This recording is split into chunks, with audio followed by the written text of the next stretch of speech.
The FBI agent looked at me across the interrogation room table. "You're telling me you brought down a $50 million fraud scheme with a notebook and some house calls?" I nodded. No hacking, no inside access, just conversations. I pushed my handwritten ledger across the table. "Agent Morrison, let me tell you how 30 years of knowing my clients' grandchildren's names is worth more than any algorithm, and how the man I trained to replace me made one fatal mistake. He thought numbers were more important than people. I'm Richard Hayes, 62 years old, bad knee from college football, and until recently, a portfolio manager at Sterling Wealth Management. The morning Mark Vance fired me, I was reviewing the Petersons' quarterly statement.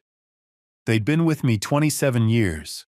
I'd helped them through 2 recessions, 3 kids' college funds, and 1 messy audit. The office smelled like burnt coffee from the break room's ancient machine that nobody ever cleaned properly. "Richard, we need to talk." Mark stood in my doorway, designer suit wrinkled from what was probably another all-nighter staring at screens. I'd mentored Mark for 8 years, brought him in as an analyst when he was 25 and desperate to prove his MIT degree meant something. Smart kid, maybe too smart. Always looking for angles, shortcuts, the fastest route between 2 points. "You're letting me go," I said. Not a question. I'd seen this coming when they promoted him over me 6 months back. "The board wants full integration with Phoenix." That's what he called his new trading platform. Not Oracle like I'd remembered, but Phoenix. Rising from the ashes of old-school finance, he'd pitched it. "Your resistance is costing us." My resistance? I've been transitioning clients gradually, exactly as we discussed. Too gradually. Effective immediately. 2 security guards appeared behind him.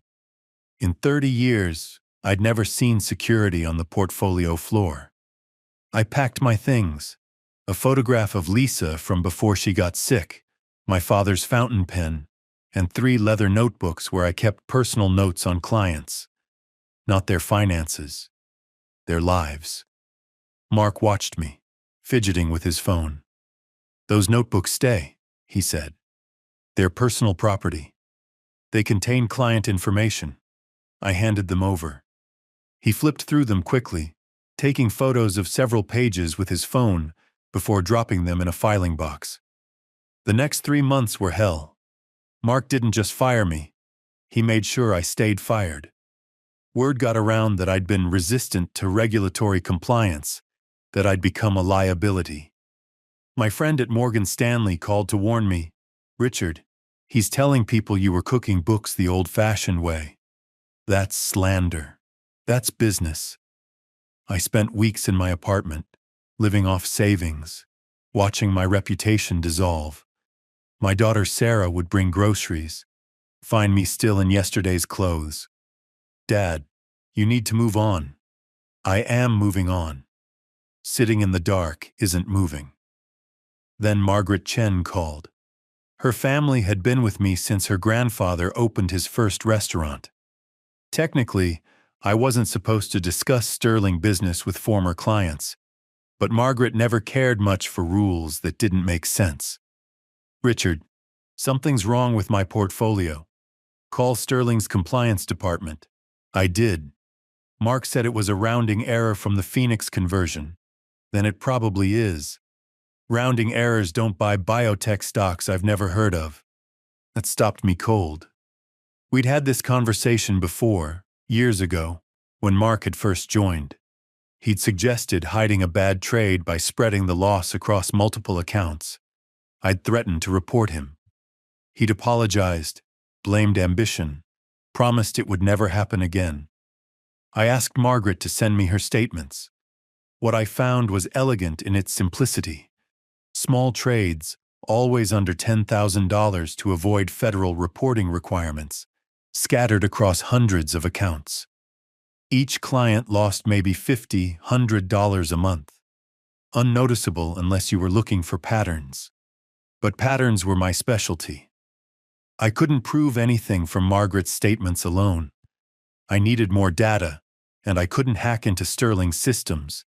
I may use computers for work, but I'm no programmer. So I did what Mark never would. I made house calls. Over 2 months, I visited 43 former clients. Not to win them back, just to say goodbye properly. During coffee and conversation, they'd mention oddities. Jim Henderson noticed commodity futures he didn't recognize. The Nguyens had questions about currency trades that lost small amounts consistently. Mrs. Martinez, whose husband had died the previous year, wondered why her conservative bond portfolio suddenly included cryptocurrency derivatives. Each piece meant nothing alone. Together, they revealed something massive. Tom Rodriguez, who'd survived every purge at Sterling for 25 years, met me at a bar near Penn Station. The kind of place where financiers went to forget they were financiers. "You look terrible," he said. "Thanks, I need help. I could lose my job." "You're going to lose it anyway. Mark's replacing everyone over 50. Tom pulled out his phone, showed me screenshots he'd taken of Phoenix's backend. "His personal trading account is down 40% this quarter. High-risk plays, mostly tech and biotech. But his reported returns are up 12%. He's redistributing losses. Through Phoenix, the platform automatically rebalances portfolios every night. He added code that shifts his losses into client accounts during the rebalancing. Tiny amounts, spread across thousands of trades. That's wire fraud. That's genius if you don't get caught." The problem was proving it. Phoenix didn't keep detailed logs of the rebalancing algorithm. By design, I suspected. And the amounts were so small that no individual client would ever pursue legal action. Death by 1,000 cuts, except the victims didn't even feel the blade. I spent the next month building my case using nothing but public information and client conversations. No hacking, no stolen documents, just old-fashioned detective work.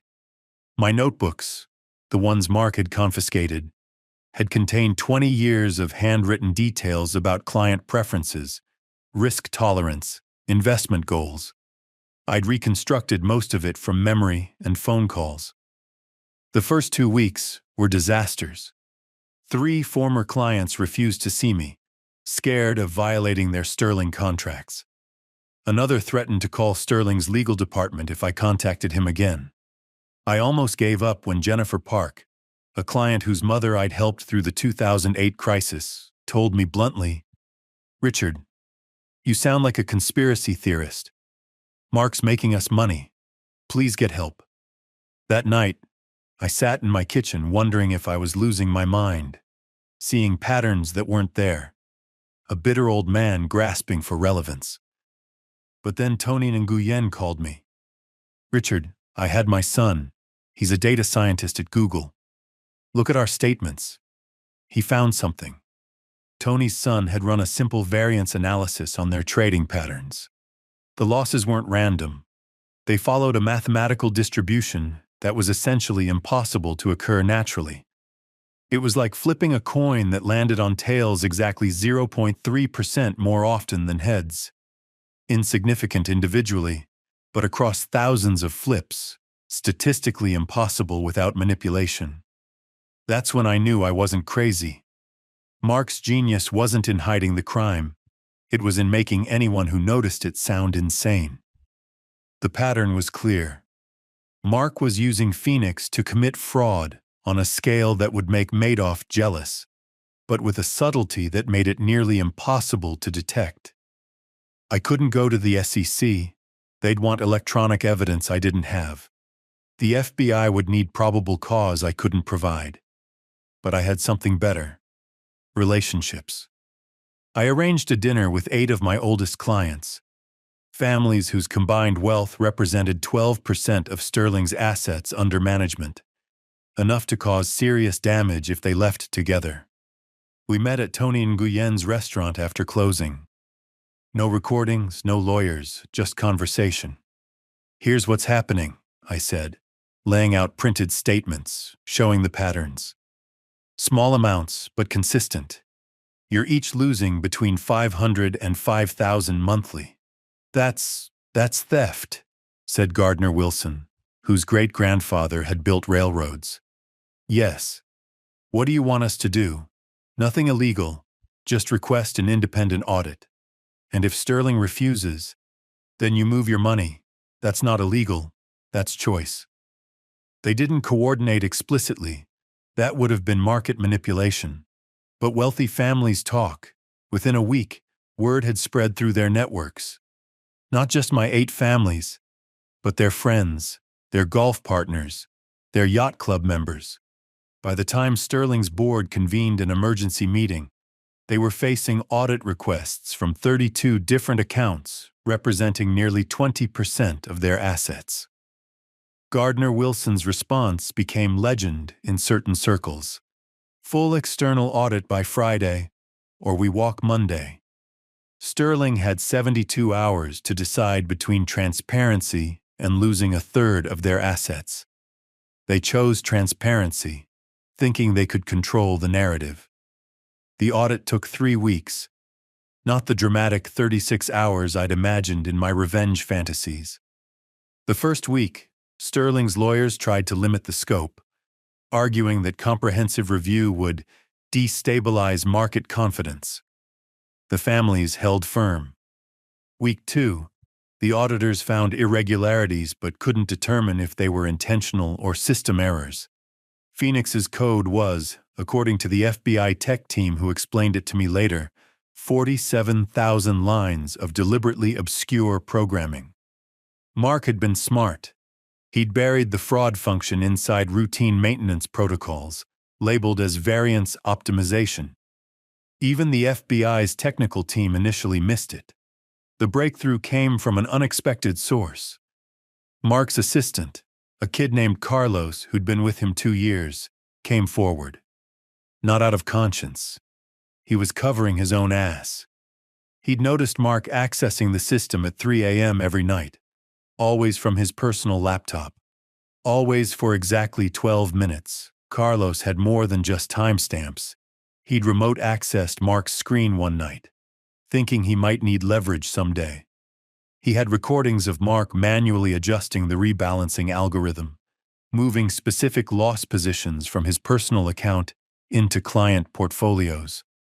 Those screen recordings matched perfectly with the micro losses in client accounts. Without Carlos, we might never have proven intent. They arrested Mark at his apartment on a Tuesday morning. No dramatic office scene, no handcuffs in front of cheering colleagues, just 2 agents and a warrant. He was wearing Georgetown Law sweatpants and hadn't shaved in days. He knew they were coming. Released on bail the same day. $2 million posted by his parents who still believed their son was being framed by a bitter former employee. His mother called me that night, crying, asking how I could do this to them. I had no good answer. The investigation continued for 14 months, not 6. I testified 4 times, twice in front of grand juries where prosecutors treated me like I might be complicit. They thought the timing was too convenient. Fired employee discovers fraud just months later. They seized my personal laptop, my phone records, 5 years of tax returns, looking for kickbacks or evidence I'd been involved from the inside. For 3 months, I was as much a suspect as a witness. They found nothing because there was nothing. Just an old laptop with family photos and a search history full of gardening websites. My handwritten notes, which Mark had photographed when he fired me, became crucial evidence only after forensic accountants verified that my documentation patterns predated the fraud by years. The trial never happened. Mark pled guilty to avoid a potential 30-year sentence, accepting 12 years with probable release in 7. Of the $50 million stolen, only $31 million was recovered. The rest had been converted to cryptocurrency and disappeared into mixing services. The victims received 60 cents on the dollar after legal fees. Sterling offered me my job back, then offered me Mark's position. then offered me a consulting role. I turned them all down. The place was poisoned for me now. Instead, I started my own firm with Tom Rodriguez and two other sterling refugees. Small, boutique, focused on relationships over algorithms. We use technology. We're not idiots. But it serves us, not the other way around. Sarah asked me once if I regretted how it ended. Which part? Mark, prison, everything. I thought about it. Mark had been a good analyst once. Hungry, brilliant, full of potential. He'd grown up poor in Baltimore, full scholarship to MIT, worked 3 jobs to send money home to his sick father. When he first joined Sterling, he'd sleep in the office to save on rent. I'd been the one to tell him he deserved better, to push him toward ambition. Somewhere along the way, he'd decided that being smart meant you could outsmart everyone, that ethics were just another system to be optimized. I regret not seeing it sooner, I said. You couldn't have known. I knew. The day he suggested hiding that first loss, I knew what he was capable of. I just hoped I was wrong. Maybe you both were. She was right, in a way. I'd wanted a protege so badly that I ignored the warning signs. Mark wanted success so desperately that he confused shortcuts with innovation. We'd both been blinded by what we wanted to see. The irony is that Mark was brilliant enough to have succeeded honestly. His Phoenix platform, stripped of the fraud components, was actually revolutionary. JP Morgan licensed the clean version for $40 million after his conviction. He could have been legitimately wealthy. Prison psychiatrists would later diagnose him with severe anxiety disorder. He'd been medicating with Adderall and modafinil for years, sleeping 3 hours a night, convinced that stopping for even a moment meant falling behind. The fraud had started small, just covering a single bad trade he'd made while exhausted. Then another. Then it became the system itself. The truth about financial crime is that it's rarely dramatic. It's spreadsheets and algorithms, small thefts that compound over time. Mark stole $50 million not in one grand heist, but in 10 million tiny transactions, each one barely noticeable. My father, who worked construction his whole life, used to say that character was like concrete. It took time to set, but once it did, it was nearly impossible to change. Mark's character had set long before I met him. I just refused to see the cracks. These days I run my firm from a small office downtown. No mahogany desks or original artwork, just functional furniture and good coffee from a machine I clean myself. My clients know they can call me directly, that I'll remember their kids' names and their risk tolerance without checking a computer. I keep a small plant on my desk, not a jade plant like everyone expects when they hear this story, but a simple spider plant that's impossible to kill. It reminds me that growth doesn't have to be complicated. Water, light, time, the basics always win. Mark's serving his time upstate. 7 years minimum before parole eligibility. His lawyer sends periodic requests for character references to support early release. I don't respond. What would I write? That he was brilliant? That he could have succeeded honestly? That won't help anyone. The Hendersons still send me Christmas cards. The Nguyens invited me to their grandson's wedding. Mrs. Martinez finally visited her family in Seattle. We set up a trust that gives her enough income to fly first class 4 times a year, because at 87, she deserves comfort. This is the work, not the algorithms or the platforms or the promises of perfect prediction. Just people trying to build something that will outlast them, and me trying to help them do it. One honest conversation at a time. Tom likes to joke that we took down a $50 million fraud with nothing but a notebook and some house calls. That's not entirely true. We had something more powerful. 30 years of trust, built one relationship at a time. Mark thought he could replicate that with code. He thought trust was inefficient. Relationships were data points. and loyalty could be automated. The FBI agent who interviewed me, Morrison, called me last month. They'd found another scheme, similar to Mark's but more sophisticated. "We could use your help," he said. "I'm retired from crime fighting. You're 64 now." "Exactly. Too old for this." But I took the case anyway, because it turns out that in a world of artificial intelligence and algorithmic trading, the most powerful tool is still human memory. And mine, despite everything, works just fine. The new case involves cryptocurrency this time, hidden in smart contracts that execute automatically. The perpetrators think they're untouchable. That code is law and law can't catch code. They're wrong. They're always wrong. Because behind every algorithm is a human being who thinks they're smarter than everyone else. And that arrogance? That's the bug in their code that brings the whole system crashing down. But that's another story.